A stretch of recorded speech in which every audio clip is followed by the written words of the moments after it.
11페이지를 갈게요.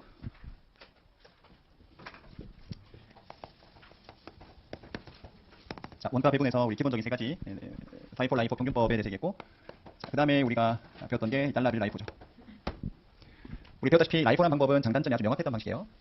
이 라이프의 장점과 단점을 잠깐만 다시 한번 얘기해보면, 자, 라이프라는 방식은 이 매출 원가, 여기가 여러분들보다 최근에 반영된다는 건 장점이죠. 계속 반복하지만 일반적으로 옳다는 소리예요.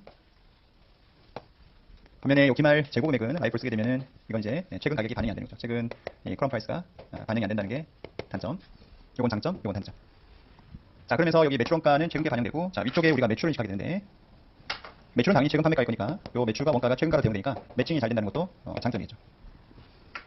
자, 지금 제가 말했던 이런 장단점들은 뭐하고는 전혀 관련 없다고요? 물가 상승하라고는 전혀 관련이 없는 거예요. 그런데 이제 매칭을 시켜서 이제 네링kam이 나오게 되면 네링캄 비포 텍스라고 할게요. 이 경우는 이제 우리가 물가가 상승하고 만약에 퀀터티가 감소하지 않는다는 전제라면 라이프를 쓰게 되면 네링캄이 미안하지만 적게 나오는 거죠. 단점. 네링캄이 적게 나오니까 당연히 텍스 익스펜스 금액은 또 적게 나오겠죠. 이거는 단점이지만 이것도 장점이 되겠죠. 그래서 여기서 캐시플로우가 훨씬 더 좋아진다는 건 장점이 된다. 여기까지 장단점을 기억할 거고. 자, 문제는 뭐냐면은 여러분 여기서 텍스가 적게 나와서 캐시플로우가 잘 나올 수 있다. 세금 이연효과가 있다는 이 장점.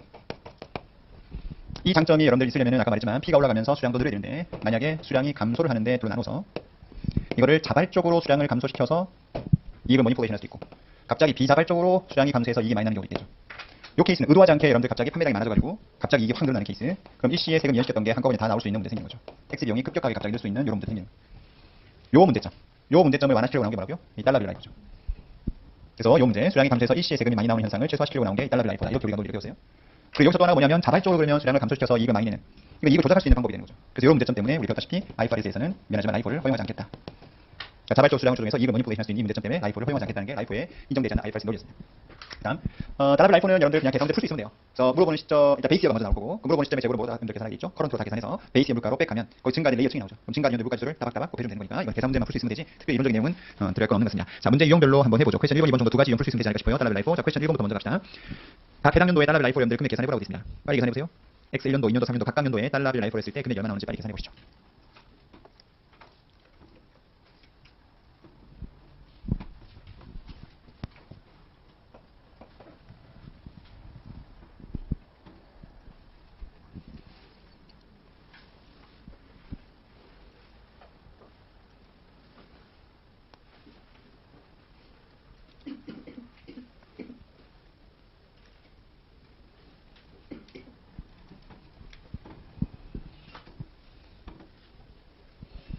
일단 베이스 이어는 10만 대 있는데 X 1년도 말부터 한번 계산해볼까요? X 1년도 12월 말부터 갑니다.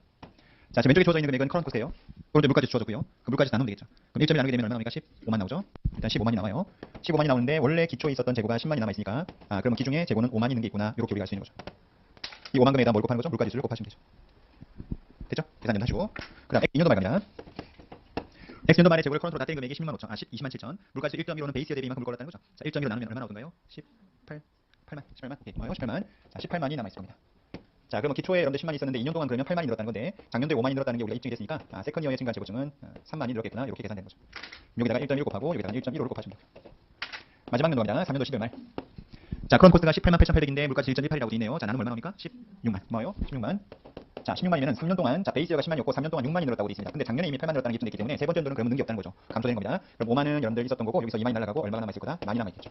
16만이 채워지면 그럼 세 번째 연도는 재고가 는 게 아니고 감소하게 된 거죠. 달러 라이프를 썼음에도 불구하고 그럼 여기다 1.1 곱하고 이거 얼마 곱한다? 1.15 곱하면 되겠죠. 됐죠? 이렇게 구하는 게 1번 문제. 이렇게 깊게까지 나온 적도 많진 않아요. 한 첫 해년도나 많이 가봐야 둘째 연도 정도까지 물어보죠. 퀘스천 2번 갑시다. 자, 자료가 쫙 주어져 있고요. X 2년도에 달러 라이프 금액을 구하라고 있습니다. 이것도 빨리 구해보죠. 문제 형태가 좀 다르게 주어진 거예요. 아까 1번하고.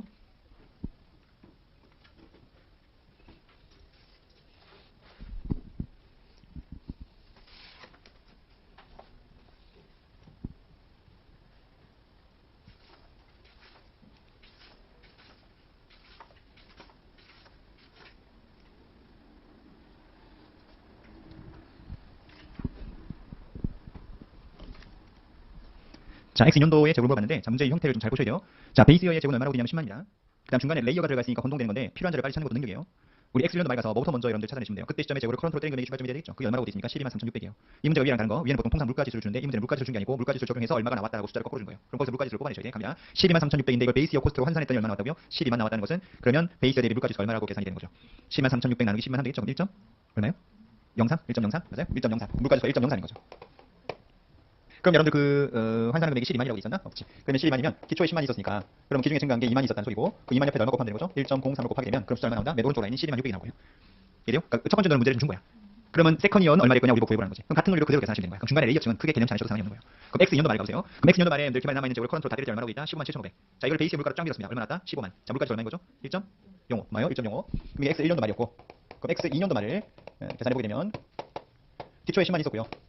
지금 2년 동안 얼마 들었다는 거죠? 5만 들었다는 소리잖아요. 그죠? 5만 들었는데 작년에 얼마 들었어요? 2만 들었죠. 그럼 작년에 2만 들었으니까 올해 얼마 들었을 거다? 3만 들었겠구나. 이렇게 되는 거예요. 그 물가지수는 이거는 첫 년도 물가지수, 이건 두 번째 연도 물가지수를 곱해주면 되는 거죠. 요 계산한 게 답이 됩니다. 됐어요? 그래서 위에 문제는 이 실이 다 기출됩니다. 첫 번째 연도는 첫 번째 문제는 물가지수를 준 거고, 세컨 이어는 물가지수를 준 게 아니고 물가지수를 환산하고 난 이후의 숫자를 줌으로써 물가지수를 우리가 거기서 뽑아내가지고 계산하는 문제라고 보시면 돼요. 이렇게 두 가지 유형이 지금까지 기출문제 유형이라고 생각하시면 될 것 같습니다. 넘겨볼게요. 12페이지입니다.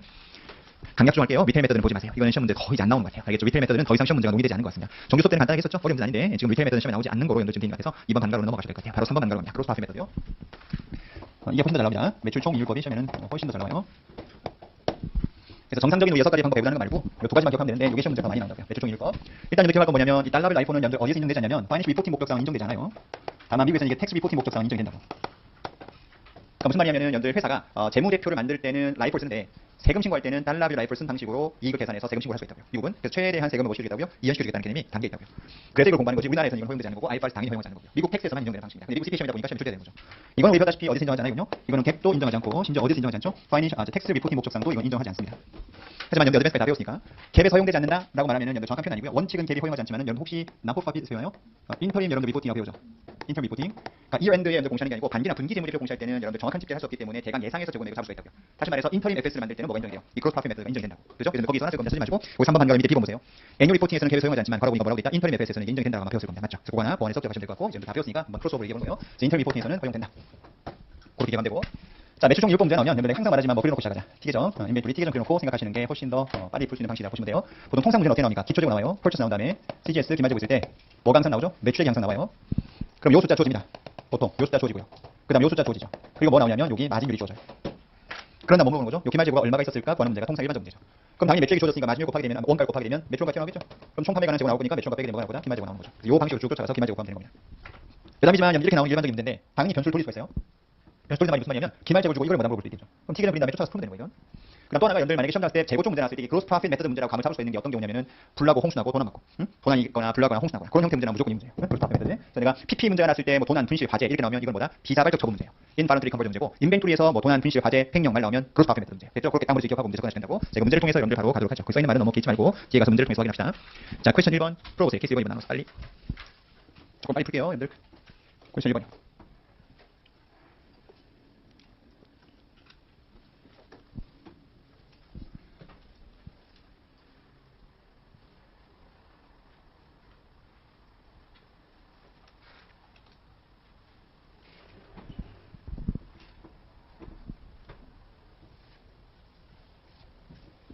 자, 바로 갈게요. 자, 기초 재고 얼마라고 되어 있냐면 8만이라고 되어 있습니다. 기초가 8만이라고 되어 있고요. 그 다음에 단계 펄처스 얼마라고 되어 있냐면은 펄처스는 지금 주어져 있지 않고 문제가 펄처스 물어봤죠? 요게 이제 블랭크예요. 그 다음에 매출 얼마라고 되어 있냐면 30만이라고 되어 있고요. 그 다음에 기말재고 얼마라고 되어 있냐면 5만이죠. 아까 말했다시피 통상은 펄처스를 주고 기말재고 물어보면 되는데 이걸 주고 이걸 구하면 됩니다. 어렵지 않죠? 여기다가 이거 때려서 매출 갖고 한 다음에 기말재고 합한금액에서 8만 빼주면 펄처스 나오겠죠. 자, 근데 문제는 독특한 게 케이스 1번 이번에서 케이스 1번은 연동 무난한 문제. 매출 총 이익률이 줬습니다. 몇 퍼센트? 30%. 그럼 원가 얼마 곱하면 되죠? 70%. 그럼 30만에 70% 곱하는 거니까 매출 원가는 21만이 되겠죠. 그럼 당연히 두 개 더한 거에서 8만 빼게 되면 얼마 나옵니까? 18만 나오겠죠. 그래서 1번 문제는 펄처스가 18만이라고 금방 구할 수가 있습니다. 문제는 두 번째예요.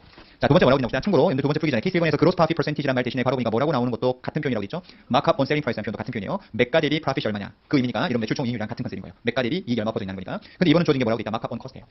원가 대비 이익이 몇 퍼센트라고요? 50%라고 돼 있는 겁니다. 그러면 기본적으로 자 보세요. 지금 세일즈 얼마라고 돼 있었냐면 30만인데 그다음에 코스트 오브 솔드가 얼마인지 모르죠. X. 이게 만약에 그로스 프로핏인데 그로스 프로핏은 당연히 30만에다가 X를 뺀 게 그로스 프로핏이겠죠. 그럼 봐요. 이 원가 대비 몇 퍼센트? 50%가 이 프로핏이라는 소리예요. 그러면 결국 X에다가 0.5X 맞죠? 곱한 금액이 뭐다? 30만 X 뺀 금액이랑 같아지죠. 다시 커스트의 50% 때린 금액이 프로핏이라는 소리예요. 그럼 이렇게 해서 X 풀어야 된다. 이게 나왔던 문제 중에 좀 어렵게 나왔던 문제. 그래서 마크업 온 커스트란 말이 의미가 뭔지 모르면 풀 수 없는 문제였어요. 그럼 돌려보면 1.5X는 30만이니까 당연히 X는 얼마 되죠? 야 따라서 X는 20만이 되죠. 자 20만이 나와요 이게. 그럼 여러분 두 번째 케이스는 매출원가 얼마 되는 거다? 20만이 되는 겁니다.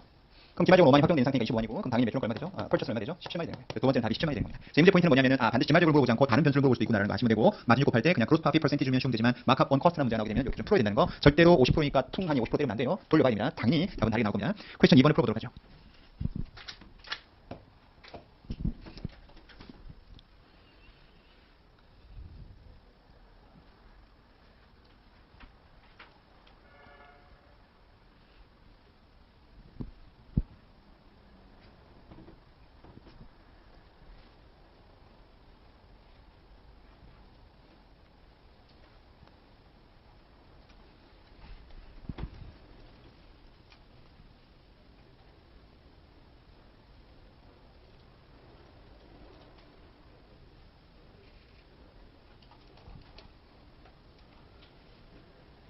자, 볼게요. 불나서 지금 재고가 얼마가 분실됐을 거냐 문제입니다. 자, 불이 났다. 매출총 이익 문제겠구나. T 좀 해놓고.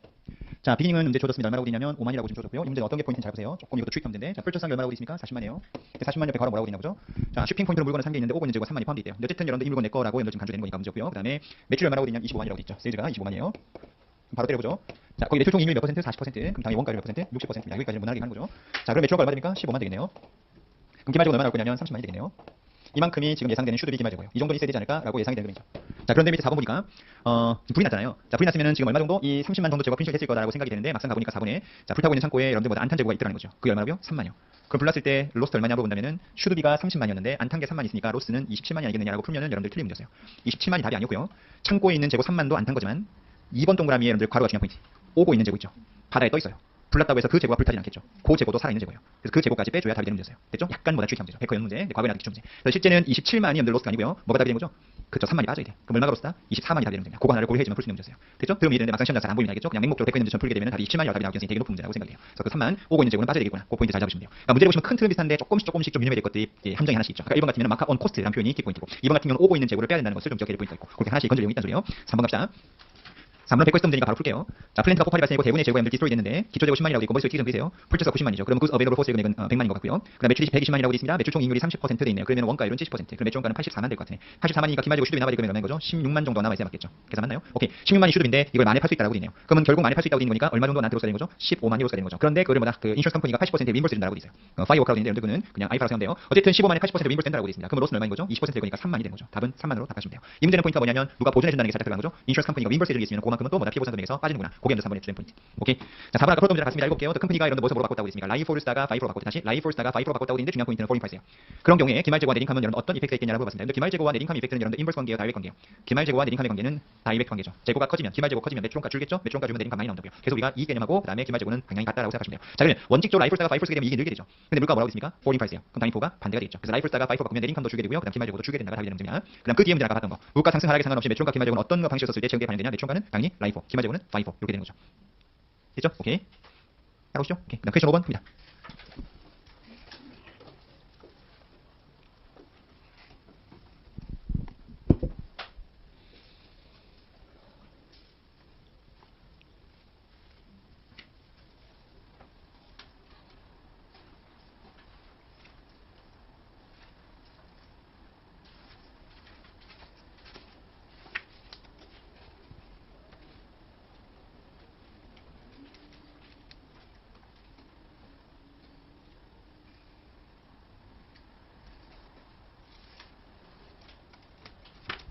이 문제는 여러분 혹시 오디팅 강의를 들었던 분들은 오디팅 책에 있었던 문제예요. 이거는 오디팅 시험에서 그때 말씀드린 것처럼 시뮬레이션 문제가 출제됐던 문제고요.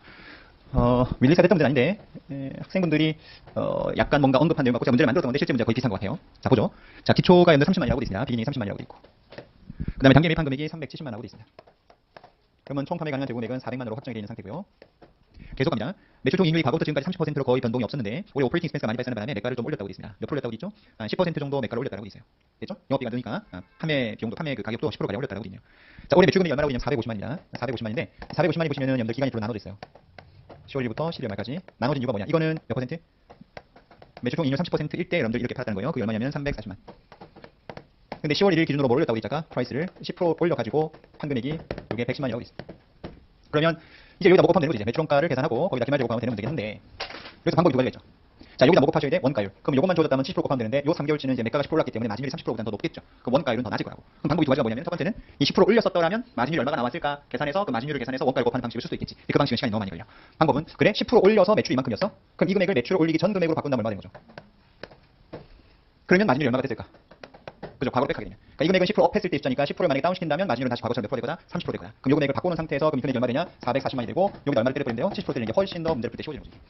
됐어요? 근데 이렇게 하지 않고 여기서 10% 올렸다면 마진율이 얼마가 됐을까? 하고 계산 들어가 있는 순간 이제 보이기 시작하는 거죠. 그럼 시간도 많이 걸리고 답이 정확하게 나오지 않을 가능성이 높아져요. 그래서 이거를 변화하는 게 이 문제의 가장 중요한 포인트였습니다.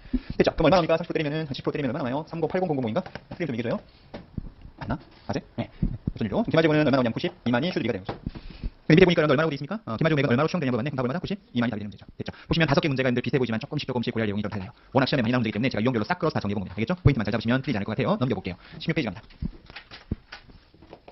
약간 이제 중급 회계하고 여러분들 그 고급 회계하고 좀 다른 느낌이 경제학으로 비하면 여러분들 이 저랑 배우는 중급 회계는 약간 마이크로 이코노믹스, 그다음에 어드밴스 쪽은 매크로 이코노믹스 이런 개념이 강한데 개인적인 소견이지만 뭐가 더 재밌어요? 어드밴스가 훨씬 더 재밌다고.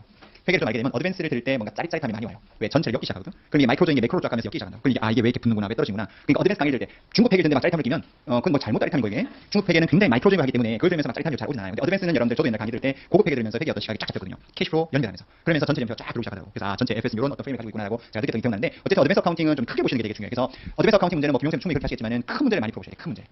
그러니까 뭐 캐시플로 스테이트먼트 문제 풀 때 베커 있는 짤막짤막한 멀티푼데 이거 푸는 거 별로 도움 안 된다고. 현금론별 전체를 다 작성해보는 그런 거 있죠. 그런 것들을 많이 만들어봐야 직접법과 간접법의 차이가 이런 거구나. 그런 느낌이 나중에 확 온다고. 이제 결국 두 개는 같을 수밖에 없겠구나. 그런 느낌들, 그런 느낌들을 가질 수 있기 때문에 캐시플로 스테이트먼트, 컨solidation 이런 것들은 시뮬레이션 문제 풀면서 크게 많이 풀어봐야 되고, 중국 회계 쪽은 연도 조금 마이크로적인 거다 보니까 멀티 쪽에 세세하게 들어가서 이런 내용들 좀 많이 건드려줄 필요가 좀 있어요. 이 중국 회계 쪽은 뭐가 더 많이 나옵니까? 라고 어떤 분이 여쭤보는데 그건 되게 의문이에요. 어떤 분은 어드밴스 많이 나왔다는 분도 있고 그 학교 수입 보시니까 그렇죠. 어떤 사람은 중국 회계가 더 많이 나왔어요 하는 분도, 어떤 분은 중국 회계만 시뮬레이션 쫙 나왔다고 하는 분도 계시잖아요. PP, 본드, 인벤토리 이런 건 좀 나왔다는 분도 계시고, 그래서 뭐가 더 많이 나올지는 아무도 모르는 거기 때문에 어쨌든 다 준비하시는 게 필요하겠죠. 자, 저가법 평가입니다. 후속 측정의 문제.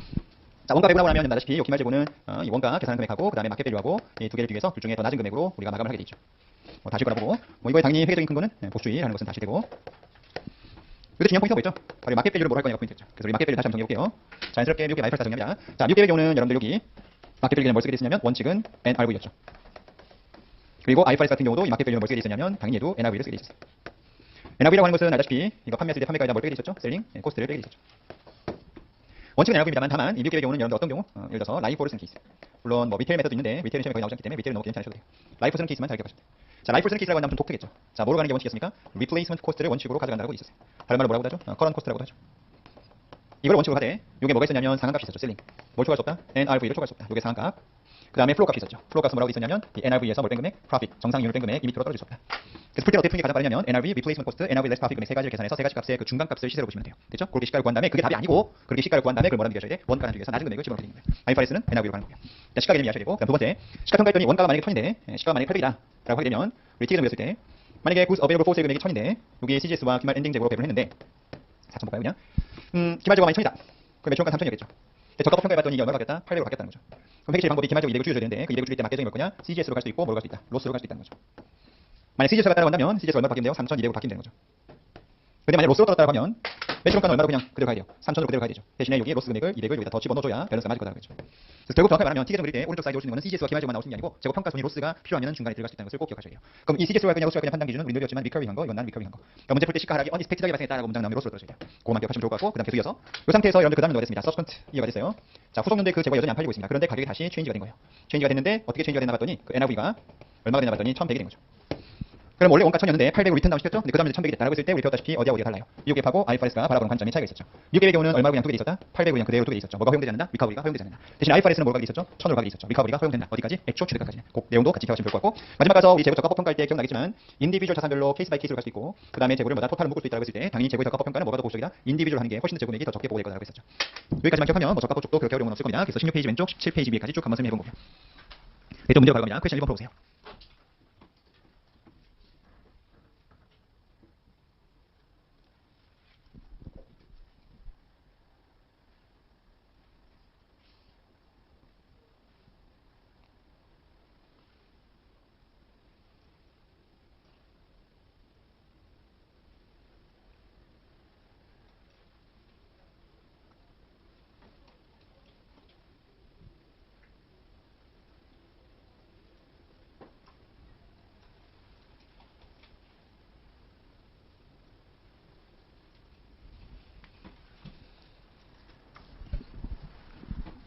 자, 볼게요.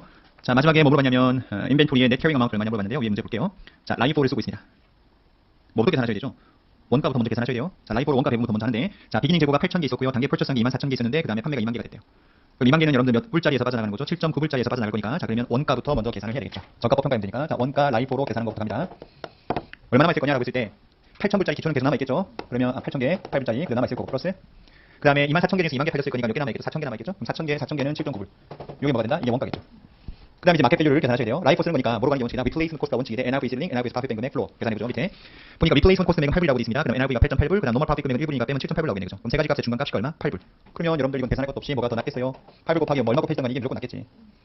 그죠? 원가는 8불과 7.9불이 들어간 거고 시세는 8불이니까 당연히 둘 중에 저가법 평가하면 당연히 원가가 더 쌀 거라고요. 그래서 밑에 문제에서는 여러분들 얼마가 될 거냐 물어봤으니까 요게 바로 답이 되는 문제죠. 그죠? 시가는 그거보다 더 클 거니까. 시가는 계산하면 최소 몇 개 남아있어야만 2000개 남아있는 건가? 맞죠? 12,000개 때리면 당 나올 건데 시가보다 원가가 더 쌀 거니까 이거 삭감된다는 소리. 간단한 문제. 자, 2번 문제 풀어보시죠.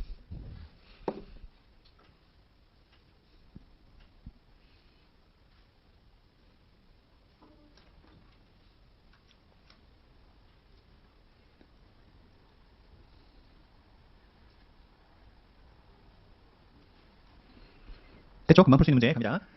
연말 라이프가 지금 제곱액이 여러분들 파이4로 계산한 금액이 35만이라고 있습니다. 자, 파이4라고 했으니까 여러분들 뭐는 아무 의미 없죠? 리플레이스먼트 코스트 이런 문장은 아무런 문제 푼 데가 없어요. 뭐만 빨리 구하시면 되죠? NRV만 구하면 됩니다. 그럼 세 번째 줄에 37만에 팔 수 있는데 디스포절 코스트가 2만 발생한다고 돼 있으니까 NRV 얼마 되죠? 35만. 엄마? 원가 시작 같네. 답은 얼마? 35만이 되겠네. 그죠? 3번 문제. 쭉 보니까 뒤에 데이터를 봐야 되겠네요. 넘겨봅시다. 자, A 제곱가 있고 B 제곱가 있고 두 개 제곱가 있어요. 원가 40만, 50만 돼 있고요. 그 다음에 커런 코스트가 줘 있고 1사 지금 파이4 쓴다, 라이프 쓴다에 대한 말이 없네요. 여러분 이 문제는 자, 라이프를 쓴다라고 가정 깔겠습니다. 서로 세우기. 라이프를 쓴다는 가정으로 풀게요. 라이프를 쓴다는 가정이요. 자, 라이프 쓴다는 가정에서 재고 A, B 두 개 있는데 문제가 뭐냐 봤더니 둘로 나눠 풀어보래. 인디비주얼 인벤토리별로 적합법 평가를 해보고 두 번째 토탈로도 적합법 평가를 해보라고 돼 있습니다. 맞죠? 둘 다 해보는 건데 당연히 1번, 2번보다는 더 금액이 적게 나와야 맞겠죠. 라이프 쓴다라고 있습니다. 빨리 한번 풀어보세요.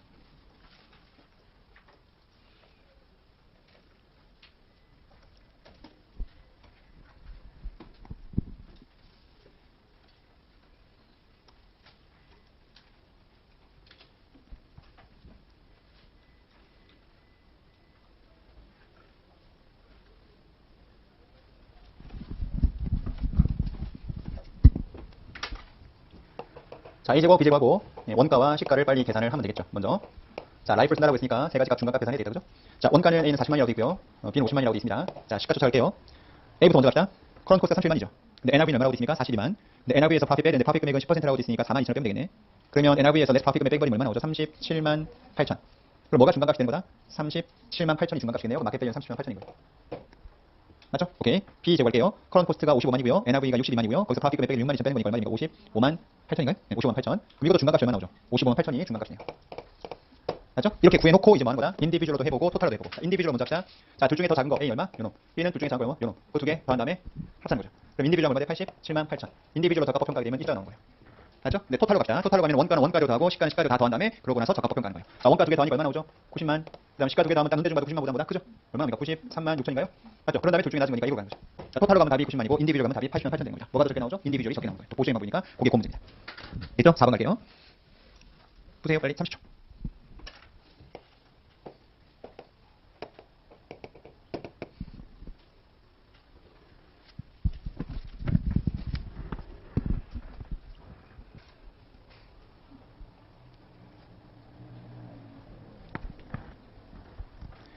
됐죠? 갑니다. 자, 기초재고 10만이라고 돼 있네요. 단계 펄트스가 25만이에요. 근데 디스카운트 받은 게 있네. 얼마? 25,000 빼야 되겠죠? 자, 프레이딩 있네요. 만이네. 프레이드 아웃은 고야 필요 없고요. 아까 말한 거죠. 비기닝 재고 있으면 이 프레이딩 금액은 이거 배분하는 것을 생각하지 마세요. 배분할 수 없어요. 얼마가 여기서 빠졌고 얼마가 빠진 쫓아갈 수 없기 때문에. 아까 풀었던 문제가 독특한 문제였죠. 아까 왜 드랍시먼트 문제. 기초재고 없는 상태에서 단계 펄트스가 있는데 프레이딩 생기면 이걸 배분할 수 있기 때문에 쫓아갔던 그 예외적인 케이스고 보통 통상 문제 풀 때는 그냥 기계 정식으로 풀어버리면 되는 거예요. 갈게요. 기말재고는 4만 돼 있습니다. 프레이드 아웃은 어차피 비용 처리하는 거니까. 이거 쭉 더한 다음에 이거 빼면 몇 초가 나오는 거지. 자, 문제는 뭐냐면 6번이에요. 진부화가 돼가지고 라이드 오프 시킨 게 3만 있다라고 돼 있습니다. 그럼 이 3만을 어디 집어넣을 거냐 문제인 거예요. 여기에 넣을 거냐, 아니 로스에 집어넣을 거냐 문제인데 밑에 읽어보니까 그 리턴 오프 된 이유가 뭐라고 돼 있습니까? 언익스펙티드하게 테크놀로지컬 어드밴스가 생기는 바람에 내 재고가 진부화가 됐다고 돼 있어요. 그러면 당연히 3만 금액이 뭐로 가는 거죠? 로스로 가는 소리예요. 언익스펙티드한 거니까. 그럼 여기 3만을 별도로 표시해야 됩니다. 그럼 이거 쫙 단 다음에 이거 두 개 빼고 나면 뭐라고 했죠? 매출원가는 튀어나오겠죠. 이 문제는 적합법 평가인데 그 재고를 리턴 다운 시킨 게 CGS로 가는 게 아니고 로스로 가는 그런 형태의 문제가 퀘스천 4번 문제라고 보시면 돼요. 오케이. 5번 문제입니다. 지금 퀘스천 5번 문제고요. 오른쪽 퀘스천 7번 문제가 여러분들 거의 같은 문제라고 보시면 되는 거기 때문에 퀘스천 5번은 그냥 X 하시고요. 퀘스천 7번에 가서 바로 풀게요. 알겠죠? 5번, 7번 같은 거니까 5번은 X 하시고요. 7번 가서 여러분들 풀도록 하겠습니다. 해커인이 문제가 없는데 시대 과거에는 굉장히 많이 나왔던 기출 문제인데요. 자, 라이프를 가져간다 가정하고 지금 3개 나와 있는 게 뭐로 보는 거냐면 적합법 평가했을 때 회사가 장부에 어떤 금액이 잡힐 거냐는 것을 말로 풀면 됩니다. 말로 하는 문제요. 숫자가 아니고 말로 하는 문제요. 자, 무슨 문제인지 풀어볼게요. 히스토리컬 코스트가 NRV net of normal profit 마진보다는 더 낮대요. 그런데 리플레이스먼트 코스트는 히스토리컬 코스트하고 NRV에서 net of profit 마진 뺀 금액보다도 더 낮대요. 이러면 적합법 평가했을 때 재고 금액은 얼마가 될 거냐 이렇게 물어봤던 과거 굉장히 많이 나왔던 기출 문제이거든요. 리오 CP 기준을 풀어보시면 숫자 아니고 말로 하는 문제 되게 많잖아요. 이게 전형적인 말로 하는 문제요. IQ 테스트죠. 자, 이 문제 나왔을 때 괜히 머리 쓰지 말고요. 순서 배열하세요. 뭔 말이냐? 어차피 원가와 시가 둘 중에 낮은 거를 뭐다 비교하는 게 적합법 평가일 텐데 문제 주어진 대로 배열하세요. 갑니다. 히스토리컬 코스트가 있대요. 근데 이게 NRV에서 노멀 프로핏 마진을 뺀 금액보다도 히스토리컬 코스트가 낮다라고 됐으니까 밑에 쓴 거예요 지금. 아니 라인 보면 여기서 R 있다고. 그 다음 계속 가요. 리플레이스먼트 코스트 금액은 리플레이스먼트 코스트는 이거보다도 더 낮대요. 이거보다 낮으니까 당연히 이거보다 낮겠지. 그럼 리플레이스 코스트는 여기 온 거죠. 맞죠? 리플레이스먼트 코스트는 얘보다도 낮고 얘보다도 낮다는 거죠. 이건 시가 개념 판단할 때 쓰는 용어니까 오른쪽에 쓴 거고 원가는 왼쪽에 쓴 거예요 지금. 대화죠? 그 다음 NRV는 회계사에 안 나와 있는데요. 때릴 거야. NRV는 위에겠지. 그치? NRV에서 프로핏 뺀 금액이 여기 있으니까 NRV는 그보다 풀 거 아니겠어요. 맞죠? 그러면 자 우리 마켓 밸류 세 중에 무슨 값? 중간값 시세. 그럼 이게 뭐다? 시가일 건데 그 시세를 계산해서 원가랑 두 개 비교해서 낮은 걸 가는 거니까 이게 더 낮겠죠. 그죠? 다음보다 히스토리컬 코스트가 다른 거죠. 얘죠? 답은 히스토리컬 코스트가 답이 됩니다. 문제 유형 알겠죠? 두 번째 문제 풀어보세요. 빨리.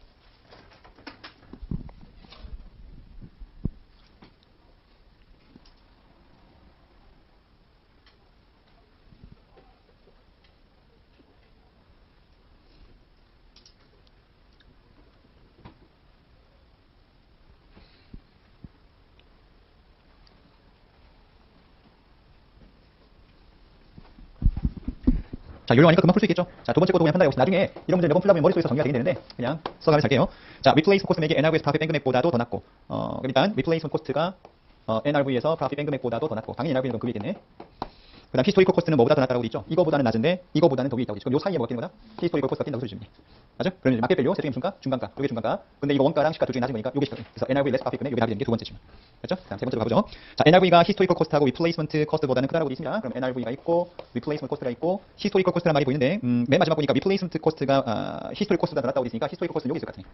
맞죠? 다시 NRV 금액이 얘하고 얘를 초과한다고 돼 있고, 그다음 마지막 문장 보니까 얘는 얘보다 낮다고 돼 있고, 그다음 두 번째 문장 NRV에서 profit bank 금액은 historical cost 이거보다도 낮대요. 그럼 NRV에서 profit bank 금액은 맨 아래 있는 거지.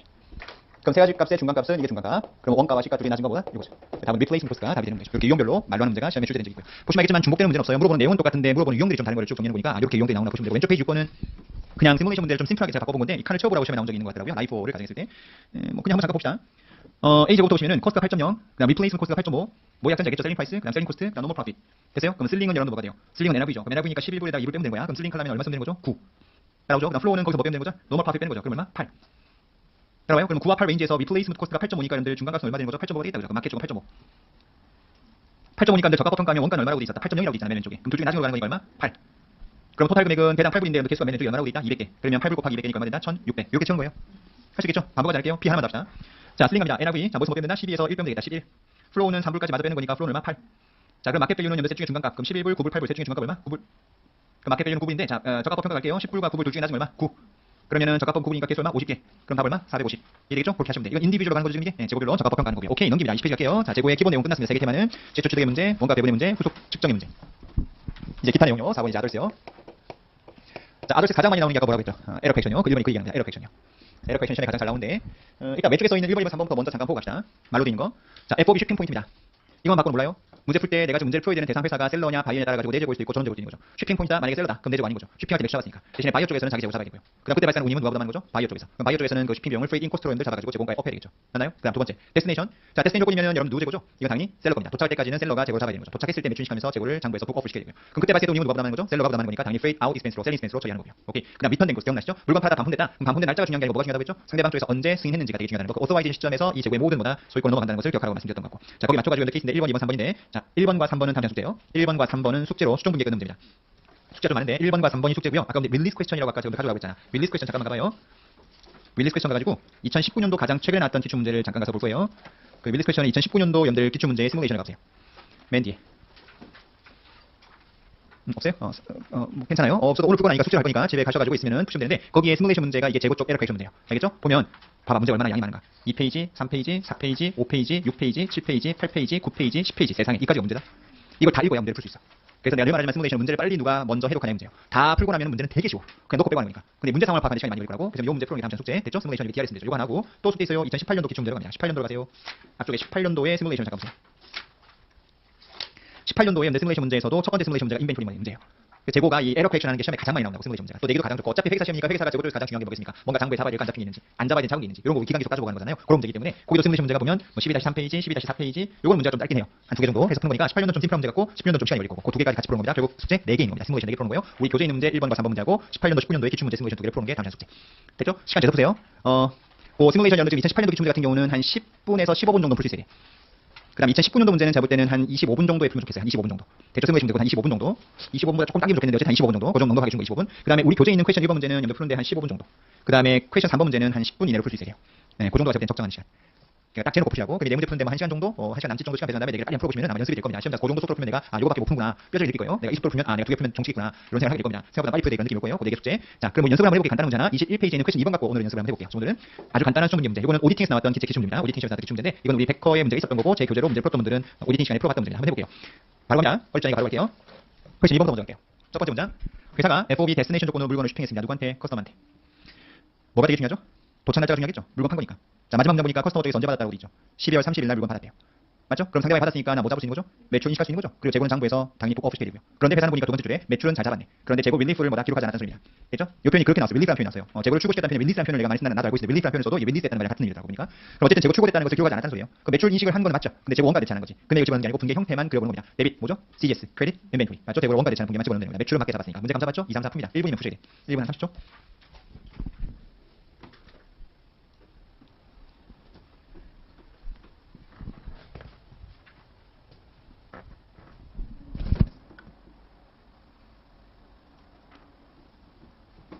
지울 건데 괜찮죠? 별거 없잖아요. 지울게요. 이건 뭐잖아요? 이거 찍어요? 하나 찍어요?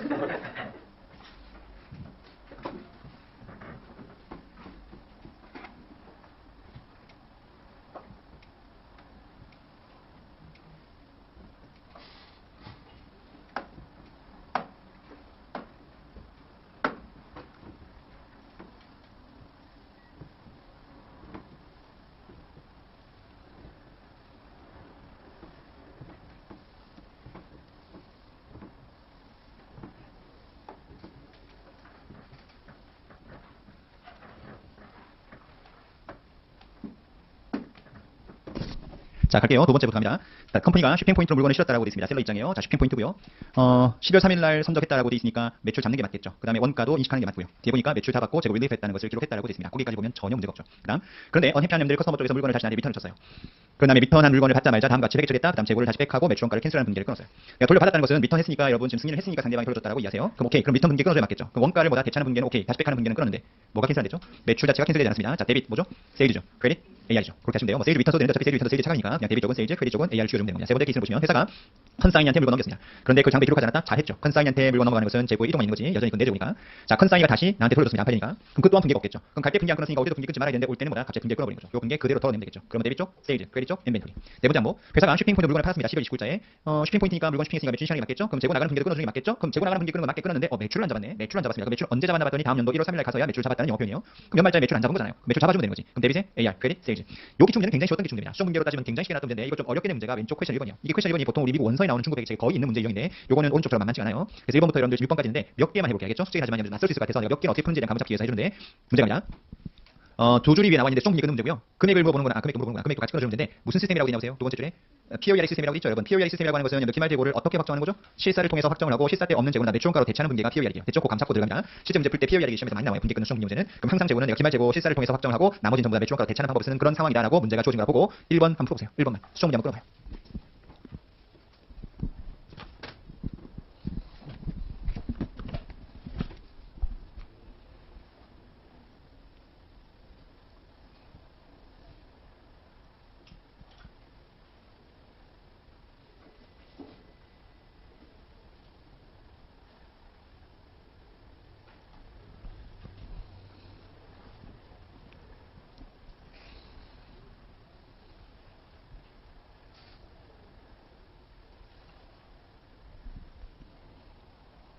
됐어요? 자, 가볼게요.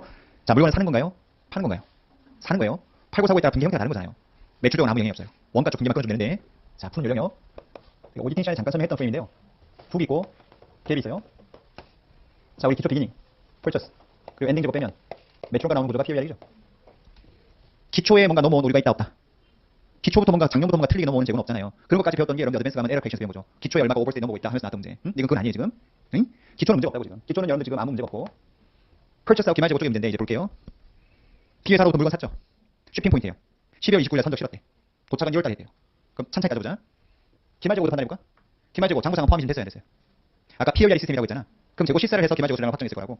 근데 기말재고 실사할 이 재고는 있었을까 없었을까? 없었다는 거지. 오고 있던 재고야. 2월달에 도착했대. 그럼 실사할 때는 없었거든. 그럼 장부에는 이 재고가 빠져있다고 지금.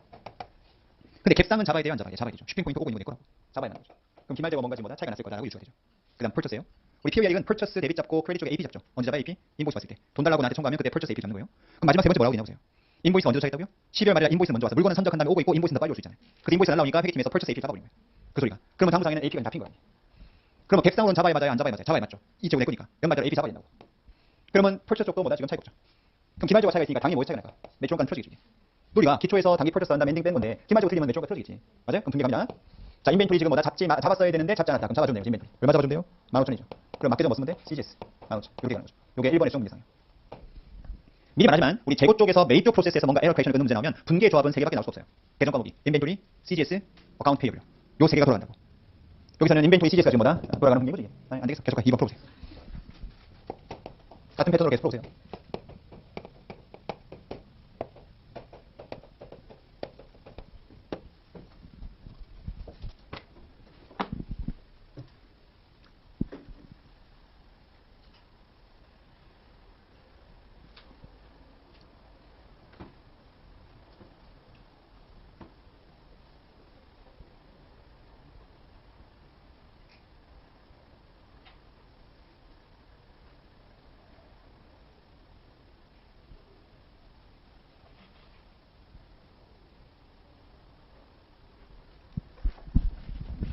해봐요.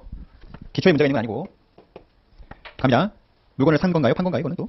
이건 판 거죠. 판 거니까 판 거 문제 나오면 이 원가 쪽에만 문제가 있는 게 아니고요. 그럼 판 거니까 여기도 아무 문제 없을 거라고, 펄처스 쪽은. 메이 플로우가 아니고 매출 플로우니까. 매출 쪽 플로우에서는 여기 집어넣을 때 기말 재고에 들어갈 거냐 안 들어갈 거냐 이것만 따지면 되고, 대신에 뭐가 나왔냐면은 세일즈와 관련된 거를 판단해봐야 되는 거죠. 장부는 잡았나 안 잡았나, 객상은 잡아야 되나 안 잡아야 되나 판단합시다.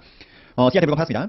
10일 말 팔았고요. 데스티네이션 조건이니까 뭐가 중요하죠? 걔가 언제 받았냐가 중요하겠죠. 근데 마지막 문장 네 번째 보니까 언제 받았다고요? 1월달에 받았대요. 그럼 나는 매출 잡으면 된다 안 된다? 안 되는 거죠. 그러면 객상은 매출을 잡지 말아야 돼요. 자, 그럼 나는 잡았나 볼까요? 자, 회사는 잡았나 안 잡았나요? 인보이스 프리페이드 된 다음에 자, 매출 잡았다고 있네. 13,000을. 10일 말자로 장부는 잡아버렸어요. 그 금액이 13,000이래.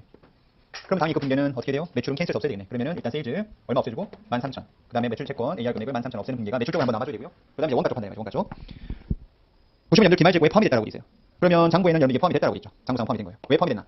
세 번째 보니까 원래 시사를 통해서 확정이 있잖아요. 근데 10일 말 물건을 실어보기 전에 카운팅을 먼저 한 거야. 그래서 카운팅할 때 들어갔고 그 다음에 물건이 산정된 거니까 당연히 기말 재고에 장부에 포함이 돼 있는 거예요. 자, 객상은 포함되는 게 맞아요, 안 되는 게 맞아요? 1월달에 매출 장부에 맞다는 것은 10월 말일자로 내 재고 맞는 거예요. 그럼 객상도 기말 재고에 포함되는 게 맞는 거죠, 이게.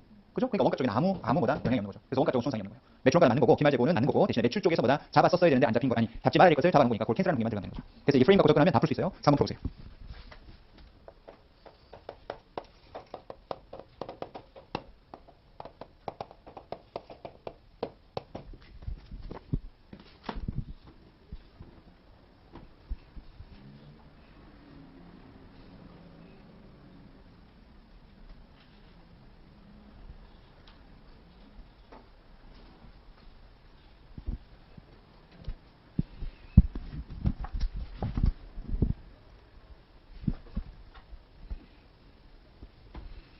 가요. 자, 기초에 문제가 있는 상황은 아닌 것 같고. 갈게요. D로부터 물건을 받았다고 돼 있네요. 재고는 포함됐다고 돼 있는 것 같고. 데스티네이션 조건이라고 돼 있습니다. 물건 받았나요? 안 받았나요? 10월 30일 달 받았죠. 받았으니까 이 재고는 일단 우리 장부상으로, 아니 객상 먼저 판단해볼까? 자, 객상으로는 펄처스도 잡아야 되고 기말 재고에 포함이 돼야 맞죠. 도착했으니까. 장부상 봅시다. 장부상 기말 재고에 포함됐나 안 됐나요? 포함됐다고 처음 문제 나오잖아요. 그죠? 재고에 포함이 됐어요. 그런데 뭐가 늦게 왔어요? 인보이스가 늦게 왔어요. 인보이스 늦게 오는 바람에 연말자 인보이스가 늦게 오는 바람에 펄처스 AP가 안 잡혀버린 거예요. 그럼 이게 안 떠있는 거죠. 조합이 독특하죠? 그러니까 재고는 카운팅으로 확정하는 거니까 카운팅할 때 들어왔는데 인보이스가 늦게 오는 바람에 펄처스 AP가 안 잡힌 상태에서 기말 재고만 들어가는 거죠. 그럼 이게 안 맞는 거라고 이게. 이건 맞고. 그럼 당연히 뭐가 틀어지겠어요? CG 틀어지죠 이게. 가요. 붕괴 뭐가 나와야 되나? 자, 지금 펄처스 AP를 잡았었어야 되는데 안 잡은 거야. 그럼 여기서 뭔가 안 맞는 게 나오면 어카운트 페이어로 잡아줘요. AP가 안 잡힌 거니까. 그 AP가 아까 얼마라고 돼 있죠? 15,000. 이 15,000이 안 잡힌 걸 잡아줘야 된다. 그리고 맞게 좀 인벤토리가 아니라는 겁니다. 인벤토리 맞아요 지금 이게. 뭐가 맞다고요? CGS가 맞죠. CGS를 잡아줘. CGS. 그래서 내가 당일 연도 재고에 뭔가 오류가 있을 때 나올 수 있는 에러 퀘이션의 조합은 계정 방법이 3개밖에 없다고요. AP, CGS, 인벤토리. 이게 데뷔 크레딧 조합으로 움직이는 거예요. 뽑아잖아요. 기초에 문제 없는 상태에서 요거 뭔가 차이가 나면 거기서 수정 문제 나올 수밖에 없지. 여기서 차이가 나면 AP가 차이 나는 거고, 여기 차이 나면 재고 차이 나는 거고, 요건 당연히 논리상 CGS가 차이 나는 거고. 됐죠? 요 표에다 집어넣으면 금방 감을 잡을 수 있어요. 4부 풀어보세요.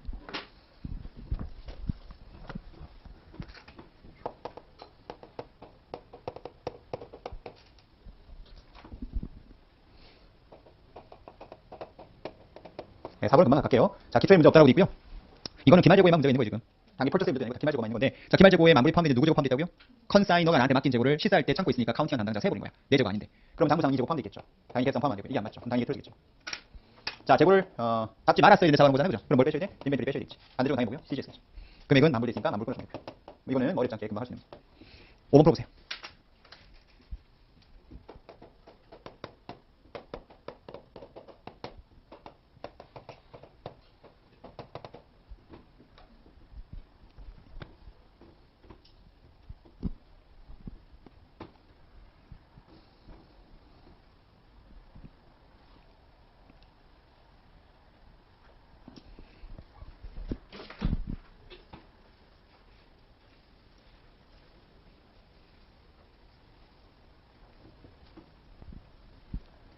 자, 갈게요. 5번에 보시면은 이것도 기초에 문제가 있는 건 아니니까 물건을 이것도 매입하는 거죠. 매입하는 거고, 자, 9,000불짜리 재고를 샀는데 12월 30일에 받았다라고 돼 있고 카운팅을 하고 난 다음에 이건 받았어요. 그럼 카운팅에 들어갔다 안 들어갔다 안 들어갔다는 소리냐? 그럼 기말 재고지만 안 들어갔다는 소리예요. 그다음 인보이스는 12월 말 받아서 기록했다라고 돼 있고요. 장부는 이렇게 대상 판단합시다. 뭐 이거는 쉬핑 포인트 데스티네이션 따질 것도 없잖아요. 연말에 받아버렸으니까 뭘 잡아야 돼요? 이것도 잡아야 되고 기말 재고에 포함이 돼야 맞겠죠. 그럼 뭐가 차이 나는 거예요? 이게 차이 나는 거죠. 그럼 당연히 뭐가 차이 나니까 매출 원가가 차이가 나겠죠. 바구가. 갑시다. 재고 잡아주면 되죠. 인벤토리 금액이 얼마고 있다? 9,000. 밖에서 뭐가 있죠? CGS요, CGS. AP는 재고 잡았으니까 이게 수정상이 되는 거예요. 이 5번.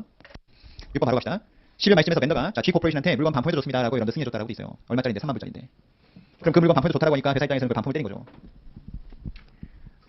근데 보시면 연대 3만 불 퀘리 메모라는 말인데 보이세요 오른쪽에? 그러니까 오디팅 시간에 배웠던 거 기억나세요? 물건 팔았다 리턴될 때 만들어진 게 퀘리 메모였잖아요. 그래서 G 코퍼레이션이 10달에 그걸 기록했다라고 돼 있습니다. 지금 누구 입장에서 분계를 끊어보는 거냐면 이 문제는 G 코퍼레이션 입장에서 분계 끊는 거라고 생각하세요. 알겠죠? 이 문제는 G 코퍼레이션 입장, 벤더 말고 G 코퍼레이션 입장에서의 분계를 여러분들 보는 겁니다. 그 물건을 매입했다가 내가 뭐 한 사람이죠? G 코퍼레이션은 반품한 거예요, 그죠? 벤더가 승인해서 내가 물건 샀다가 야 하자 있으니까 가져가라고 반품한 거잖아요. 따라오시죠? 그럼 여러분들 10월 말일자로 여러분들 분계를 끊어주는 게 맞죠? 그런데 여러분들 마지막 문장 보시면 1월 달에 반품 분계를 끊었다고 되는 거예요. 자, 매출을 캔슬한 거예요, 매입을 캔슬한 거예요. 매입 쪽 캔슬이냐? 그럼 AR 세일즈는 아무 영향이 없고요. 매입자 입장에서 미터 분계를 끊어주면 되는 겁니다. 언제 끊는 거라고요? 승인 시점, 승인 언제 받았다? 장인도 마시점 받은 거예요. 그러면 당구장이 뭐 없어져야 되죠? 엄마, 분위기 또 왜 안 좋아? 자, 봐봐요. 북상으로 봤을 때, 갭상으로 봤을 때 나는 갭상으로 여러분들 봐요. 뭐를 캔슬해야 맞게? 줄 돈이 없는 거잖아. 그리고 잡지 말아야 돼. 기말재고에도 빼내셔야 돼.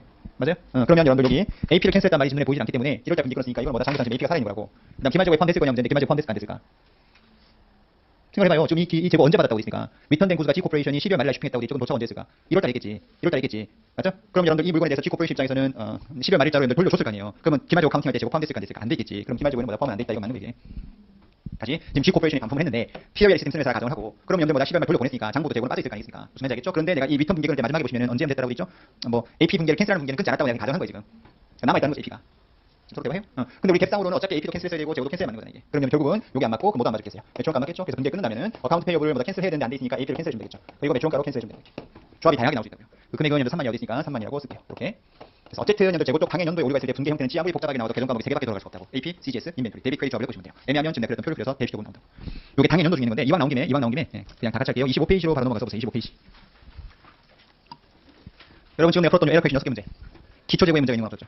근데 어드밴스 배우면 뭐까지 나와요? 전년도에 뭔가 오류가 있었던 걸 당해 연도에 발견하는 케이스로 시험에 나오죠. 그까지 연습해 보는 게 늘 전체 내용이에요. 그래서 거기 에러 퀘이션에서 퀘션 1번부터 갈 건데.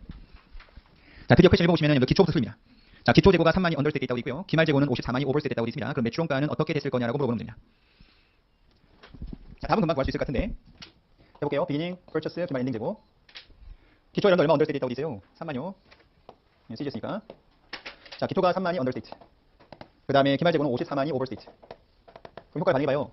기초 재고하고 CGS는 방향이 같잖아요. 그러면 매출원가가 일단 기초 재고 효과로는 3만이 언더스테이트 플러스 이것도 여러분들 기말 재고 매출원가는 무슨 관계? 인버스 관계. 그러면 54만이 기말 재고 오버되면 매출원가는 언더. 그럼 얼마가 언더 된 거죠? 57만이 언더가 된다라고 답은 금방 구해요. 맞죠? 추천 분기 끊어보세요. 퀘스천 1번 이 상황에 에러 퀘이션 분기를 끊어보시죠.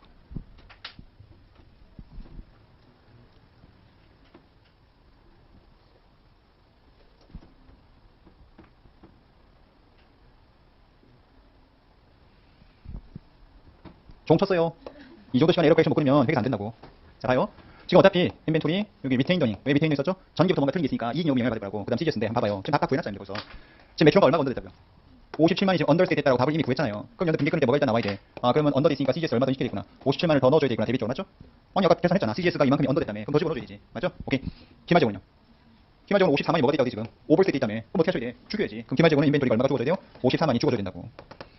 맞아요? 그러면 양쪽이 안 맞다고. 안 맞는 게 무슨 효과일까? 당연히 리테인전이지. 왜 리테인전이냐? 리테인전이 나온다는 건 전년도에 뭔가 문제가 있다는 거잖아요. 그 전년도 효과가 바로 이 효과야, 이거. 기초가 3만이 언더됐다는 것은 작년도 말에 기말재고가 얼마가 3만이 언더됐다는 거지. 이런 프레임이 안 생기면 연결도 마찬가지로 다 지금 뭐다 이게 사상도박인 거야 지금. 기초가 3만이 언더됐다 그럼 작년도 말에 3만이 언더된 거지 지금. 그럼 작년도에 기말재고 3만이 언더면 작년도 효과를 돌릴 때라고. 작년도 기말재고 3만이 언더야? 그럼 매출원가는 3만이 오버겠네. 그럼 내진컴 3만이 언더일 거고. 그럼 당연히 리테인전이 얼마가 지금 언더가 있어요. 3만이 언더인 거라고. 지금 넘어오는 리테인전이 3만이 언더에서 넘어오는 거라고. 그럼 3만을 다시 어떻게 더 잡아줘야 맞겠지. 리테인전이 3만 더 잡아주는 거지 이게. 그래 대차 딱 맞다고 지금 분기가. 이게 에러 퀘이션 분기죠. 기초부터 뭔가 넘어오는 게 있을 때 끊는 분기. 이해되세요? 그래서 에러 퀘이션 끊을 때 여러분들 다시 지금 매출원가 기말재고 잡아주면서 마케팅 뭐가 되는 게 리테인전인데 이거는 재고만 그런 게 아니고 모든 게 마찬가지인 게. 자, 봐봐요. 우리가 수중 분기 끊는 문제 나왔을 때 이게 인벤토리 문제가 나올 수 있고 PP가 나올 수 있고 보통 나오는 게 재고 PP가 제일 많이 나오는데 에러 퀘이션에서 복잡하게 하지 말고 어쨌든 재무제표를 제대로 된 재무제표를 수두비로 맞춰야 되는 거잖아요. 에러 퀘이션이라고 하는 것은. 그럼 일단 저는 항상 끊을 때 제일 먼저 여러분들 손익 잡아요. 그리고 재무상태 자산문제 확정해. 그리고 리테인전이 마지막에 플러그인을 때려주면 돼. 그러나 플러그인을 때리면서 그 리테인전이 과거 누적 손익 차이가 맞는지를 한번 딱 봤을 때 맞으면 이 분계는 절대 틀린 분기 아니라고. 무슨 말 하는 거냐? 내가 어떻게 말하는지 잘 들어봐요. 한번 내가 예를 한번 들어볼게. 들어요. 쓰지 말고. 자, PP가 있는데 X 1년도 1월날 취득을 했다. 마무리 취득했다. 유스풀 라이프가 4년짜리래요. 그냥 우리 셀비지 밸류 넣다 볼게. 그 다음에 감가 방법은 여러분 정해볼게요. 이런 PP를 취득했는데 얘가 미친놈이 바로 그냥 병탈해버렸어. 그걸 언제 내가 알게 되었나 봤더니 X 3년도 12월 말 시점에서 이 삽질했다는 사실을 알게 되었다. 그러면 이거 에러 퀘이션 해봐라. 여러분 이거 많이 봤던 여러분들 문제죠? 되게 많이 있는 거예요. 에러 퀘이션에서. 재관이 PP가 제일 많이 나오는 에러 퀘이션에서. 자, 내가 어떻게 분기 끝나봐요? 머릿속에 그릴 수 있어야 되겠다면 첫 번째 손익 맞추자고. 손익 맞추는 이유가 뭐냐면 얘는 비용 다 들어놨잖아. 그럼 올해 손익 하나도 비용평이 없을 거라고. 이미 다 태어났으니까. 근데 재료를 쓰면 얼마 태웠어야 돼 감가비? 1년에 2,500 태워야 된다고. 근데 일단 디프리시에이션 2,500 태워야 된다고. 그럼 우리 2,500을 집어넣으면 손익이 맞는 거죠. 단기 프로로 맞춘 거 이게. 맞죠? 제대로 했었다면 2,500 탔으니까 감가비가. 대화죠 지금? 그 다음에 BS 맞춰요? BS 지금 당부에 PP 잡히는 게 있었어. 하나도 없다고. 하나도 없어. 근데 제대로 했으면 다 패야 되지. 얼마 잡혀야 돼요 PP? 취득 얼마? 만. 그리고 감가 누기 얼마 써야 돼요? 3년 지났으니까. 7,500 써 7,500. 맞죠? 그럼 손익 맞추고 재무상태 맞췄죠 자산문제. 그러면 빼가기. 무조건 반대쪽 리테인전이야 이게. 얼마 나올까? 얼마 나오지? 5천 나오죠? 무조건 데이터 플러그인 리테인 돈인데 이렇게 써놓고 이걸 뭐다 검증을 해보라고. 검증 숫자를 딱 던진 거야. 5천만 원 확인해라 이 소리거든. 리테인 돈이 5천이 틀렸다는 것은 전년도까지 누적 수익이 5천 틀렸다는 소리예요. 5천 틀린 게 맞나? 맞지. 왜 맞아? 보자. 얘는 만빵 비용 다 들었어. 그럼 만보이 다 비용 탔다고 지금. 근데 제대로 했으면 감가비로 탔어야 되죠. 몇 년 탔어야 돼? 2년치. 그럼 2,500, 2,500 탔어야 돼. 그럼 5천 탔어야 된다고. 근데 비용이 얼마 들렸지? 만 탔다고. 그럼 얼마가 비용 더 탄 거지 지금? 5천이 더 탄 거잖아. 그럼 리테인 돈이 5천이 언더돼 있다고. 그럼 5천 더 잡아주면 들어간 거지 이게. 무슨 말하는 거냐면 마지막에 리테인 돈이 딱 때려놓고 과거 누적 수익 계산해봐. 맞으면 이거 100% 맞는 거지. 그래서 여러분이 에러 퀘이션 할 때 아마 에러 퀘이션의 종류를 둘로 나눈다고 배울 거예요. 뭐라고 배울 거냐면 자동 상계가 되는 에러 퀘이션과 자동 상계가 안 되는 에러 퀘이션 이렇게 배우지 않는들 그 말은 틀린 편이라고. 모든 에러 퀘이션은 시간이 경과되면 다 자동 상계가 돼요. 다만 자동 상계가 된다고 했던 대표적 항목이 재볼 거야. 왜? 재고는 바로 뒤집어지거든. 근데 PP는 바로 뒤집어지진 않아. 왜? 내용 뉴스가 있으니까. 내용 뉴스에 걸쳐서 뒤집어지는 거지. 모든 에러 퀘이션은 뭐다? 시간 지나면 다 자동 상계가 돼요. 그래서 우리가 이런 말 한다고. 회계는 자동 정확이 있다. 시간 지나면 결국 그대로 돌아와. 직관적으로 한번 이해보자 여러분. 만약에 내가 어떤 캐피탈 익스펜디처인 것을 레버니 익스펜디처로 떴어. 그럼 완샷 비용 처리 한 거잖아. 근데 제대로 했으면 PP 잡았어야지. 하지만 이거 내용 다 지나고 나면 결국 비용동을 갚아준다고 이제. 알게? 그래서 경영자가 회사에 있는 돈을 빼가지만 않으면 돈을 빼가는 비자금만 형성 안 되면 회계는 시간 지나면 결국 빼로 돌아온다고. 그래서 감사 봤을 때 너무 어이없는 재미도 과거가 많이 틀린 회사가 있어. 그럼 내가 손 꼭 잡고 했더니 뭐라고 하냐? 3년만 버팁시다. 시간 지나면 결국 자동 정화되거든 회계는. 돈 가져간 것만 없으면 대체로 돌아온다고 이제. 이해돼요? 그게 회계의 기본 본질적인 속성이에요. 그래서 오류를 절대 커렉션을 뭐 자동 상계, 비자동 상계 이런 말 하지 말고 어쨌든 모든 회계는 다 자동 상계가 된다고. 시간이 많이 걸리냐 적게 걸리냐 그 차이가 있는 거지. 이해돼요? 그래서 분기를 항상 손익 맞추고 재무 상태 맞추고 나머지는 플러그인으로 리테인을 떼놓고 과거 누적 손익이 그게 맞는지만 확인해보고 그게 맞으면 이 분기는 절대 틀린 게 아니라고. 두 번 검증할 필요 없어. 대가 무슨 말인지 알겠지? 이렇게 과거 누적 손익 그렇게 맞춰주면 됩니다. 그래서 1번이 거기고요. 에러 퀘이션은 그렇게 연습하면 되고 나머지 문제는 숙제 해오시면 다시 풀게요. 22페이지입니다. 컨사이먼트 스테이지. 뭐 위탁하면 이런 어려운 건 없죠? 거기 왼쪽 써있는 거 아마 다 이해될 거예요. 한번 읽어보면서 다시 한번 내용 정리합시다. 첫 번째, 일단 컨사이너의 경우에 컨사이니가 물건을 팔 때 매출납도록 되어 있죠.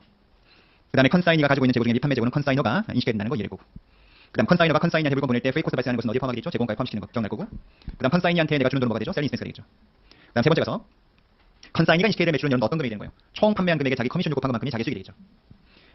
어렵지 않고 그 다음에 컨사이니가 컨사이너한테 줘야 될 금액이 얼마냐 문제 나오게 되면 어떻게 푼다라고 했으니까 총 판매 금액에다가 커미션 빼고 나머지가 페이업이겠죠. 근데 여러분들 제가 소식에 말했던 것처럼 뭐를 대신 부담하는 경우가 있었어요. 뭐 애드버타이즈먼트 비용을 컨사이니 쪽에 대신 부담했다. 이렇게 말 나오게 되면 광고 선전비는 누가 인식하는 거죠? 컨사이너가 인식하는 겁니다. 비용 집행은 컨사이니가 있다 그래도 그럼 컨사이니가 출동 계산할 때는 광고 선전비를 대집행한 게 있으면 뺀 금액이 뭐가 된다? 페이업이 잡힐 거다라고 했던 것도 아마 기억날 거예요. 문제를 통해서 확인합시다. 퀘스천 1번 너무 간단한 거예요. 바로 계산해서요. 매출원가 얼마냐고 물어봤습니다. 바로 쳐봅시다. 기초 재고임들 102,000에다가 더하기 purchase 54만 더하고 freight-in은 더하면 되고 그 다음 컨사이니한테 보낼 때 발생했던 transportation cost 당연히 뭐다 더해야 되겠죠. 그 다음 freight out은 빼면 안 돼요. 알겠죠? 고려하면 안 되는 거지. 그럼 거기까지 다 뭐가 된다? 이게 goods available for sale. 맞죠? 거기다 뭐 빼면 된다? 기말재고. 빼면 매출원가 나오겠지. 기말재고는 지가 들고 있는 것도 빼야 되지만 누가 들고 있는 것도 컨사이니가 들고 있는 재고도 같이 빼줘야 됩니다. 그래서 기말재고 16만 5천을 빼야 하는 거죠. 매출원가 튀어나올 거고요. 2번 풉니다.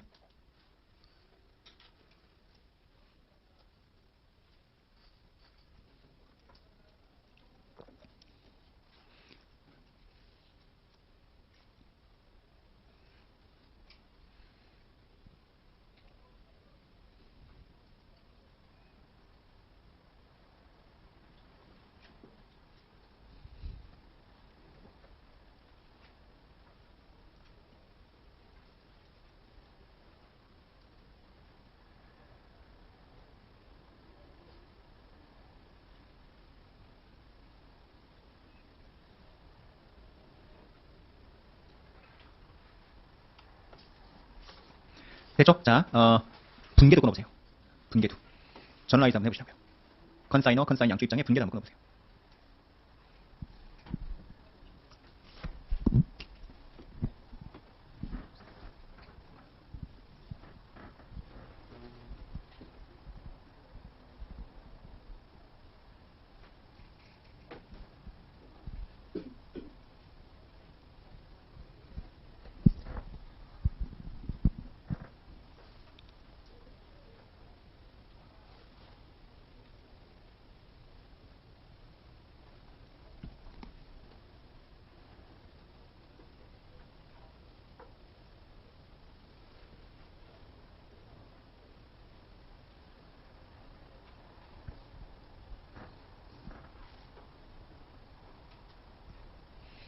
자, 갑시다. 자, 이파가인들 코스한테 컨사이먼트로 물건 보냈죠. 원가는 10만이고요. 자, 근데 독특한 게 애드버타이즈먼트 비용만 있는데 컨사이니가 부담한 게 아니고 컨사이너가 컨사이니한테 보낼 때 왜 프레이 코스트 발생하잖아요. 그것도 컨사이니가 대신 부담해준 거예요. 그건 나중에 리임버스 받겠다는 거죠. 원래 통상 풀었던 문제는 컨사이너가 보낼 때 보통 프레이 코스트를 직접 부담했는데 이 문제는 컨사이니가 대신 부담해주고 리임버스를 받겠다고 한 게 좀 차이가 있는 거예요. 그리고 재고 30%가 4만 2천에 팔렸다고 있고 그 다음에 커미션율이 10%라고 되어 있습니다. 자, 객관식 문제가 시험에 나올 가능성이 많아요. 수정 문제, 전라이즈하는 문제 시험에 나온 적은 없기 때문에 연습을 위해서 분기 끊어보라고 한 거지 객관식 문제가 거의 나오기 때문에 일단 객관식으로 먼저 풀어보도록 하죠. 네링크 먼저 해봅시다. 그럼 컨사이너 입장에서의 네링크로 구할 때 자, 손익 계산서 매출액 갈 거고요. 그 다음에 CGS 빼줄 거고요.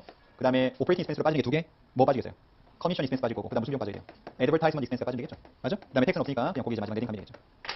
매출 갈게요. 얼마에 팔았다고요? 4만 2천이 매출이네요. 원가 갑시다. 자, 원가가 주게 돼요. 원래 원가 얼마짜리죠? 10만이요. 근데 옮길 때 프레이 코스트 얼마 발생했어요? 5천 발생했죠? 그러면 10만 5천이 총 재고원가인데 그중에 몇 프로 팔렸다고요? 30%가 팔렸으니까 매출 원가는 이렇게 타고 들어가야 돼요.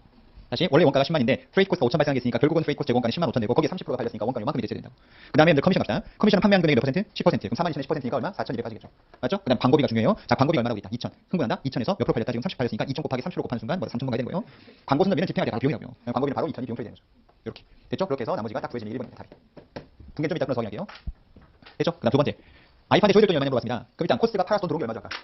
4만 2천이 돈이 들어왔을 텐데 거기서 뭘 빼는 거죠? 자기 커미션 뛰겠죠? 커미션 얼마 뛰면 돼요? 4,200 뛰겠죠? 그리고 원래 이 나머지가 페이업인데 뭘 대신 부담해줬다? 광고 선전비, 프레이 코스트, 대신 부담한 거는 띄고 보낼 가능성이 있어요. 그게 얼마라고 있습니까? 2천과 5천이에요. 그럼 얼마? 7천. 이거 빼고 나머지 금액이 돌려줄 금액이죠. 나중에 금액 끊어서 확인해볼게요. 정말 이만큼 잡히나? 이래서요? 이만큼 돈 들어왔고 이거는 커미션 비용 띄고 그 다음에 광고비 대신 부담. 맞죠? 여기 2천과 5천이 다 섞여 있는 거구나. 2천과 5천. 맞아요? 프레이 코스트하고 광고비 두 개 부담한 거 그거 띄고 나머지가 보내줄 금액이 되는 거니까. 맞아요? 그 다음 세 번째. 알파 B에 잡혀있는 재고의 금액은 얼마 잡힐 거냐? 얼마 잡히겠어요? 10만 5천이 전체 재고인데 30% 팔렸으니까 얼마? 70%가 재고가에 잡히겠죠? 이게 세 번째 답이고요. 10만 5천 중에 이만큼 병처리되고 이만큼 DS 남아있어요. 자, 멀티 풀 때는 이렇게 푸셔야 돼요. 알겠죠? 시간 싸움이니까 우리 객관식에서 시간을 많이 세고해야 시뮬레이션 풀 때 충분히 시간 씁니다. 멀티는 굉장히 속도 싸움이에요. 멀티가 어려웠다 하는 사람들은 거의 없잖아요. 그죠? 다 시뮬레이션 쪽에서 시간이 많이 걸렸다고 하는 거니까 멀티에서 굉장히 실수 없이 빨리 풀어주고 시뮬레이션 충분히 시간 확보하는 게 되게 중요한 것 같아요. 그러니까 그럼 풀 때는 이렇게 푸셔야 돼요. 멀티. 자, 분기하고 끌어보죠. 어떻게 되나? 자, 컨사이너가 있고 자, 컨사이너가 있을 텐데 첫 번째 갑시다. 재고를 얘한테 보냈죠. 이벤트부터 해볼게요. 자, 보냈을 때는 회의될 수 없어요? 있죠. 왜? 프레이 코스트 발생했잖아요. 얼마가 발생했다고 아까 돼 있었습니까? 5천이었나요? 그럼 봐봐요. 옮길 때 인벤토리 5천 잡아줘야 돼. 그리고 얘가 통상 풀었던 문제는 얘가 캐시 옵션이 나왔었다고. 근데 얘가 대신 부담해주거든? 그럼 나는 뭐 잡아야 돼? 페이업이죠. 페이업을 잡았어야 돼. 페이업. 이렇게. 그리고 얘는 대신 집행하면서 캐시와 프레이 코스트 대신 지불했겠죠. 그래서 뭐 잡았어야 돼요? 리시버블을 잡았어야 되죠. 이렇게. 분계가. 자, 보내주고 난 다음에 그 다음 이벤트가 뭐예요? 하려고 광고 때렸잖아. 광고합니다. 자, 광고 얼마 발생했다고요? 2천 발생했다고요. 그것도 뭐 잡아야 돼? 너 나한테 나중에 줘야 돼. 리임버스 달라고 하는 거죠. 그리고 얘가 뭐 잡아야 돼? 광고 때리는 순간 애드버타이즈먼트 익스펜스를 잡으라고요. 2천. 그리고 그것만큼도 얘한테 줘야 되겠죠. 페이업을 2천. 맞아요? 그 다음 세 번째 판매가 됐습니다. 자, 판매에서 돈 얼마 들었다고요? 4만 2천이 들어왔어요. 됐죠? 거기서 페이업이 떠야 되죠. 다만 여기서 뭐 잡아야 돼요, 자기?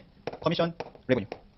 4,200만큼은 10%만큼 수익 잡고 원래 나머지가 페이업인데 미안하지만 이거 대신 내가 집행했던 돈 요거만큼은 뭐다? 띄고 돌려줘야 되죠. 그럼 요 리시버블이 여기서 다 빠지는 거예요. 얼마 빠집니까? 7천 빠지겠죠. 맞죠? 나머지가 페이업이 잡히는 거예요. 얼마 됩니까? 3080인가? 3080. 맞죠? 이 3080이 아까 이거 기준 거고. 42,000에서 요거 두 개 빼면 된다. 요거 두 개 빼면 된다. 됐어요? 그럼 얘는 매출 잡아볼게요. 자, 세일즈 갑시다. 세일즈 얼마죠? 42,000이죠. 그럼 그거만큼 리시버블을 잡아야 되냐? 아니. 거기서 뭐 발생한 거 있다? 커미션 익스펜스 발생한 거 있네. 4,200. 그리고 내가 토스에 페이업을 금액을 떨어내야 되죠. 그게 얼마 떨어진다? 7,000. 그리고 나머지 금액이 3800이 리시버블 잡히는 거죠. 얘 페이업과 리시버블은 정확하게 맞아 떨어지죠. 그리고 그때 가서 재고 떨어내야 되죠. 그리고 CGS 떨어져요. 이제 재고 얼마 떨릴 거냐? 원래 재고 원가 얼마 있다고 했었어요. 10만이요. 그런데 여기서 5천이 더 엎어진 게 있다. 그럼 10만 5천인 거지. 그 10만 5천이 몇 퍼센트? 30%. 그 10만 5천의 30% 금액만큼이 재고에서 빠져나가는 거예요. 매출원가는 똑같은 금액이 들어가고요. 됐죠? 이게 분계 형태라. 분계점 이렇게 되고 멀티플 때 이렇게 빨리 가시면 돼요. 그래서 퀘스천 2번이 컨사이먼 시리즈에서 나올 수 있는 가장 복잡한 케이스 알겠죠? 그래서 광고비나 아니면 프레이 코스트가 대신 부담해 줄 있을 때 형태를 한번 공부를 해보시면 돼요. 뒤에 넘겨보시고. 뒤 4페이지까지만 하고 오른손 마무리할게요. 자, 매입 약정입니다. 자, 펄처스 커미트먼트요. 매입 약정. 아시다시피 매입 약정은 매입 약정하는 순간 해결이 없다. 없어요. 약정만 유지합니다. 다만 재무제표 이펙트가 전혀 없는 건 아니에요. 왜? 주요 계약이니까 주석에 맞춰야 돼. 공시해야 되죠. 자, 문제는 그럼 실제 제가 재고를 매입했을 때 분기권을 주면 되는데 문제는 재고를 매입하는 그 순간 그 직전에 장부가 마감될 때가 문제가 돼요. 그럼 장부 마감됐을 때는 여러분들 획기가 원래는 없는 건데 내가 사겠다는 그 픽스 프라이스에 비해서 재고의 단가가 굉장히 떨어지면은 예상되는 손실이 뭐가 있을 거다. 그 땡겨잡자는 게 펄처스 커미트먼트죠. 이때 계산적 때 주의점은 예상되는 손실을 무조건 미리 다 땡겨오셔야 돼. 만약 계약 조건이 5년짜리다. 그럼 앞으로 4년 남았다. 그럼 4년 동안 예상되는 손실을 다 땡겨오셔야 돼. 무슨 말인지 알겠죠? 한 년도만 땡겨오는 거 아니에요. 미래 예상되는 손실을 땡겨오는 때 남아있는 계약서상의 모든 의무를 다 인식하게 돼 있다는 걸 기억하셔야 되고 늘 말하지만 이건 보수이겠죠. 이미 내가 구매해놓은 재고에서 시세가 떨어지는 것을 반영하는 것이 무슨 법평가? 저가법. 이미 내가 구매해놓은 재고에서 마켓 프라이스가 떨어지는 걸 장부에 반영하는 게 저가법. 펄처스 커미트먼트는 이미 구매해놓은 재고가 아니고 앞으로 향후에 내가 비싸게 주고 사야 될 금액을 예상해서 땡겨잡는 게 뭐다? 펄처스 커미트먼트. 그러니까 분기가 다르죠. 저가법 분기는 연결 뭘 죽이면 재고를 죽이면서 CGS나 로스예요. 근데 펄처스 커미트먼트는 예상되는 손실 땡겨잡는 거니까 데비트에 로스가 들어가면서 오른쪽은 재고를 죽이는 게 뭐가 된다? 라이애빌리티 잡히는 거죠. 알겠죠? 그렇게 감 잡고 자, 문제 바로 가죠. 1번 문제는 말로 하는 문제 이미 우리 봤던 겁니다. 이 두 문제 정도밖에 없어요. 펄처스 커미트먼트가 실제 기출 문제가. 자, 매입 약정 매도다라고 했을 때 시세가 많이 떨어졌다. 어떻게 회계치라는 게 많이 물어봤습니다. 첫 번째 A번 보시면은 재무제표 주석에다가 계약의 성격을 쓰게 되고 맞고 그다음 인컴 스테이트먼트 로스 미리 잡고 그다음에 부채를 잡도록 돼 있다. A번이 답이에요. 잠깐 볼게요. 알겠죠? A번이 펄처스 커미트먼트 회계치 방법 정확하게 설명합니다. 주석 공시해주고 로스 잡고 부채 잡고 시가 떨어지면 그렇게 하게 되는 거. 2번 풀어보시죠.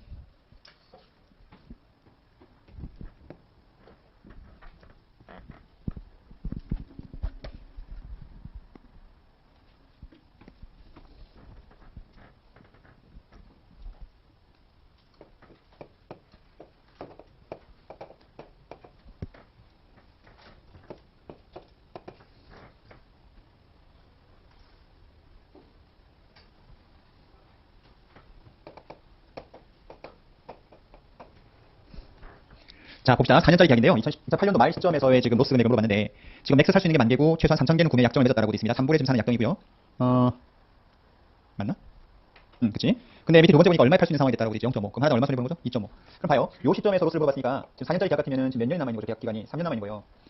그럼 지금 이 계약은 나한테 유리한 계약이 아니죠. 그러면 이 계약은 최소 내가 보장한 수량만큼만 아마 살 겁니다. 불리한 계약이니까. 그게 1년에 얼마? 3,000개. 맞죠? 네, 그러면 여러분들 몇 개 정도를 더 구매해야 돼요? 9,000개. 그러면 봐요. 9,000개를 앞으로 나는 지금 비싸게 주고 사야 돼. 3불에 얼마짜리인데? 0.5인데. 그럼 이 금액만큼을 장부에 땡겨 잡아야 되죠. 맞지? 이게 여러분들 무슨 로스? 이 로스가 from purchase commitment 인한 로스예요. 근데 문제가 막 purchase commitment 로스가 아니고 뭐라고 돼 있죠? 토탈 로스예요. 토탈 로스란 말은 purchase commitment 인한 probable 로스만 잡는 게 아니고 이 거래에서 이 회사가 인식해야 될 전체 로스를 물어봤거든. 무슨 말이냐면 여러분들 지금 이미 내가 지금 2008년도에 구매했던 저거 남아있는 저거 몇 개 남아있어요 지금 연말에 8,000개 남아있다 여기 있잖아 거기. 요게 지금 8,000개가 안 팔리고 남아있는 거예요 지금. 8,000개는 얼마 주고 사겠습니까? 지금 3불 주고 샀겠지. 근데 이거 팔면 얼마 판다고? 0.5를 판다니까? 그럼 이 기존에 이미 사놓은 8,000개는 여러분들 무슨 법 평가를 하셔야 돼요? 저가법 평가를 하셔야 돼요. 저가법. 그럼 8,000개는 저가법 평가를 해야 되는데 3불 주고 샀을 텐데 시세가 0.5가 됐으니까 이 차이만큼이 파이되죠. 이거는 펄처스 커미트먼트가 아니고 저가법으로 인하로서 생기는 거예요. 분계 형태가 다르다고. 이 금액은 봐요. 인벤토리가 죽으면서 뭐다? 이게 뭐가 돼요? 로스야, CGS야. 시가 떨어진 이유가 뭐라고? unexpectedly. 뭐라고 하는 거죠? 로스. 얘는 분계 어떻게 한다고요? 로스가 들어가면서 재고를 줄이는 게 아니고 뭐가 된다고요? 라이어빌리티가 들어가는 거예요. 그래서 이 두 개의 로스를 다 계산해서 합산하는 문제가 답이에요. 백커의 문제는 이 비슷한 문제가 있는데 그 백커 문제는 다시 집에 가서 보세요. 뭐라고 되냐? probable loss 얼마나 물어봤다고. from purchase commitment 이렇게 있어요. 그러면 뭐만 있는 거는 답이에요? 요것만 구하는 게 답이에요. 근데 이 문제는 거기다 살짝 더 넣어가지고 전체 예상한 인식의 로스 얼마나 물어봤기 때문에 저가법 손실까지 다 인식해야지만 전체 손실을 다 우리가 계산하게 되는 거죠. 되세요? 이렇게. 그래서 미래의 염두 손실을 다 땡겨서 인식한다는 거 좀 기억하시면 좋을 것 같아. 일단 오전 수업 여기까지 하고요. 지금 시간 많이 지났네. 한 2시 한 20분부터 뒤에 이어서 진행을 하도록 할게요. 롱텀 프로젝트 어카운팅 갈 거고 DPP도 넘어갈 거고. 식사하시고 주무세요. 수업 자지 말고 중간 좀 주무시고 2시 한 20분부터 수업 진행하겠습니다.